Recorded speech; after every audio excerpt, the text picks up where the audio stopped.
Mas vamos falar então dessa trajetória, né? Porque você até pediu para eu citar um pouquinho como foi essa transição de carreira. E eu comecei em 97. Em 97, no ensino médio, eu me deparei com uma matéria de psicologia no ensino médio, de uma escola bem tradicional em Osasco. E todos os alunos ficaram assim meio que revoltados, a maioria. Como assim? Psicologia? Caiu de paraquedas essa Não é comum, matéria? Não é né? comum. Por que colocaram essa matéria na grade, né? E aí, como eu já tinha um certo comportamento, assim, de analisar as coisas quando era criança, quando era adolescente, já tinha um perfil, assim, que minha mãe até comentava, que eu parecia que com 5 anos já era adulto, que eu conversava e perguntava como que ela estava, né? Queria investigar as causas de dores das pessoas, entender por que aqueles certos comportamentos eram comuns para certas pessoas em algumas situações, enfim. E aí aquilo foi um prato cheio Já que era um mini analista. já era um mineralista, mas eu não tinha ideia, né? Eu acabava me sentindo até um pouco, em algumas situações, um pouco isolado, porque eu era muito reflexivo, era aquela pessoa que, se não fosse para ter aqueles amigos com uma conversa mais profunda sobre a vida, sobre os sentimentos, eu não conseguia discutir futebol, não discutia, enfim, nada disso. Então eu era mais excluído mesmo, eu tinha um grupo bem restrito. Aí quando chegou no ensino médio, aí psicologia, aí eu falei, que bacana, deixa. Aí eu fiquei muito encantado com aquilo. E aí comecei ir na biblioteca, comecei a buscar muito conhecimento. As pessoas que me conheciam, as mais próximas que percebiam esse meu interesse por psicologia, me davam livros, então eu comprava livros. Eu pegava os livros da biblioteca e esqueci de devolver, porque eu queria ficar absorvendo mais. Aí começou. Só que aí acabou pintando uma questão financeira. Então eu acabei crescendo os olhos e eu preciso ganhar dinheiro rápido. Então é aquela fase de adolescente. Então vamos ganhar dinheiro rápido. E aí acabei entrando para trabalhar em banco. E fiquei lá por 8 anos. Então foi lá, nesse trabalho de banco, que eu acabei entendendo o que é você adquirir uma doença psicossomática. Porque quando você faz uma coisa em que o seu propósito não está batendo com aquilo, você está fazendo só pelo dinheiro, você acaba recebendo um dinheirinho um pouquinho maior do que talvez se você fosse trabalhar com outra coisa, mas não estava sendo proveitoso para minha vida. E aí acabei adquirindo uma doença psicossomática, que no caso foi tendinite e bursite nos 2 braços. Então até hoje o pescoço é meio De it eu entendo. de it, Tenho, né? tenho todas as ites que você imaginar, eu tenho. Então, que é uma coisa assim que os médicos falavam assim, poxa, mas como, cara? Isso aí é doença que acontece mais em mulher e quando tem um movimento repetitivo muito constante. Mas enfim, e aí encerrando esse ciclo, eu acabei estando meio dividido, que eu queria ser músico. Então, na época do ensino médio também, eu já era músico, já dava aula de música, de teoria, de guitarra, de violão. E aí veio a psicologia para mim, eu me senti meio chamado. Só que eu falei, mas e a música, né? A música é uma coisa que tá mais forte em mim. Aí eu fui e comecei a fazer a graduação de musicoterapia. Aí comecei a fazer musicoterapia, só que chegou um determinado momento de estágio, que eu fazia estágio com crianças no Cotolengo, lá na Raposo Tavares, né, uma instituição de crianças e jovens. E aí eu percebi que eu não tinha, naquele momento, eu não tinha emocional o suficiente para lidar com problemas de saúde graves, né, das crianças. E aí acabei abandonando o curso. E aí nisso foi quando a gente se conheceu, porque aí eu saí do banco e comecei a empreender em e-commerce. E aí nós fizemos várias palestras, a gente se encontrava em B2B. Sim. E aí eu comecei a fazer também Eu lembro que você tinha produção. uma veia mesmo pra arte, assim, né? Eu creio que tem uma certa sinergia aí, né? A minha esposa, a Malu, não sei se você lembra dela, ela é psicóloga também, né? Sim, E acho que tem uma sensibilidade, né, pra você ser um psicólogo, né? De você ter essa empatia, de se colocar no outro. Lógico, tem todo um estudo, uma preparação, sim, né? Você tem a ciência ali, né, por detrás, mas acho que um bom psicólogo, ele é muito sensível também, né?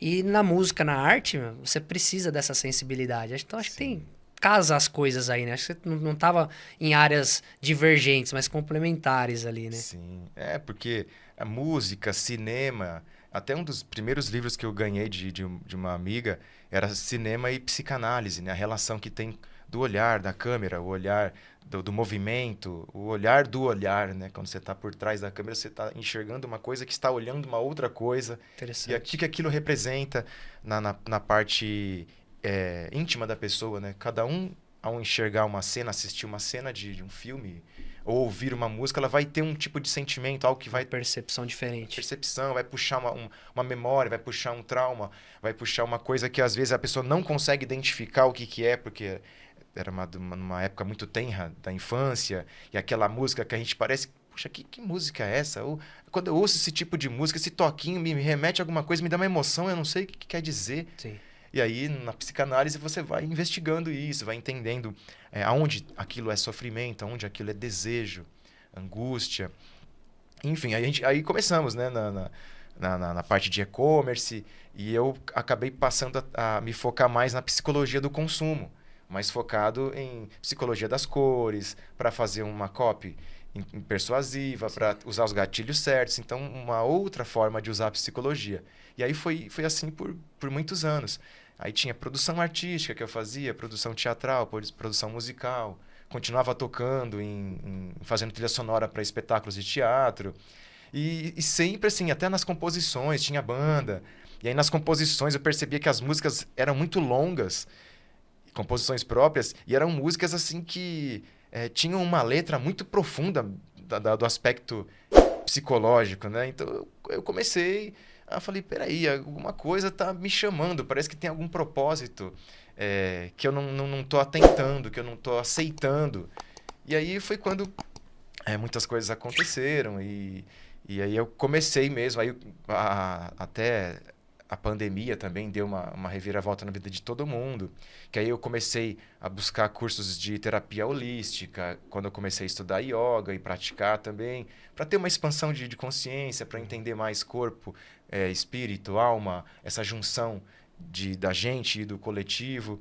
E aí foi quando eu acabei decidindo, estudei para decidir que a psicanálise seria um ramo muito congruente com aquilo que eu tinha vivido. Né, que eu posso unir várias coisas, posso dar entrevista, eu posso fazer uma palestra, eu posso gerar conteúdo, eu posso fazer intervenções dentro de empresas, eu posso atender pessoas, eu posso fazer trabalhos assistenciais para a saúde mental, enfim, compartilhar, né, conhecimento mesmo. Entendi. E aí teve esse monte de transição de carreira, então chegou o momento quando você também conheceu o Luiz Gustavo, o Salomão Júnior, a gente estava iniciando uma produtora juntos, que era uma produtora uma agência produtora, né? Então a gente fazia, dividiam as tarefas ali e eu ficava na parte de gestão audiovisual, que é onde eu tenho a formação de graduação. E aí foi um trabalho bacana, mas só que chegou um momento que eu precisava atender a uma voz interior, né? Atender uma coisa que, puxa, você está no caminho errado, você não está seguindo o seu propósito, vai pro atendimento das sessões, vai ajudar pessoas a encontrarem o sentido da vida, vai ajudar as pessoas a se descobrirem, vai ajudar as pessoas a serem a versão verdadeira dela e não uma versão montada, uma versão toda encaixada com peças de outras pessoas ou peças de influências externas. Sim.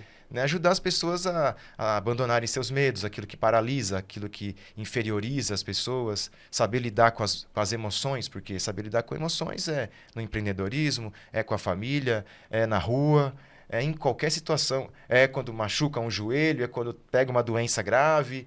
Então, tem que saber como lidar com as emoções. Então, isso eu tenho como missão de poder ajudar essas pessoas a viverem uma vida um pouco mais leve, com um pouco mais de consciência, não deixar que qualquer obstáculo venha a destruir o seu humor, destruir a sua paz, e não permitir que um sentimento negativo destrua uma pessoa e prolifere aquela maldade, aquela tristeza para filhos, esposa, marido, colegas de trabalho.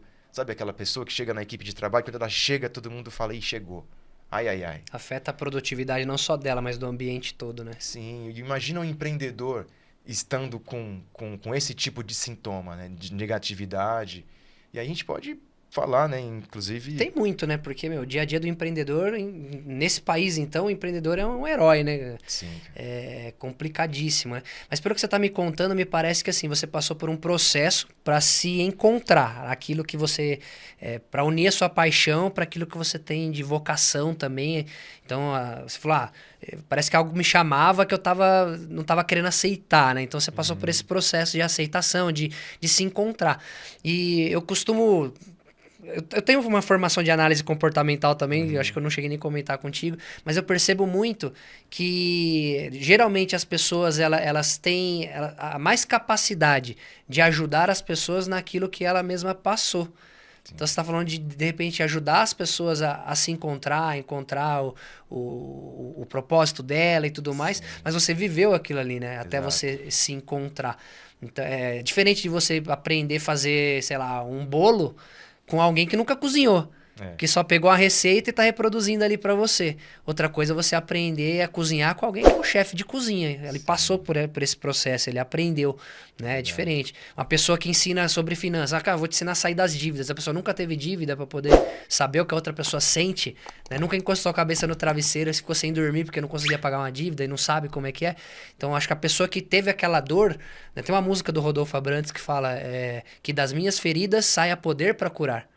Então, você passou pela dor, você sabe a dor que o outro sente e ali você tem condições de atuar.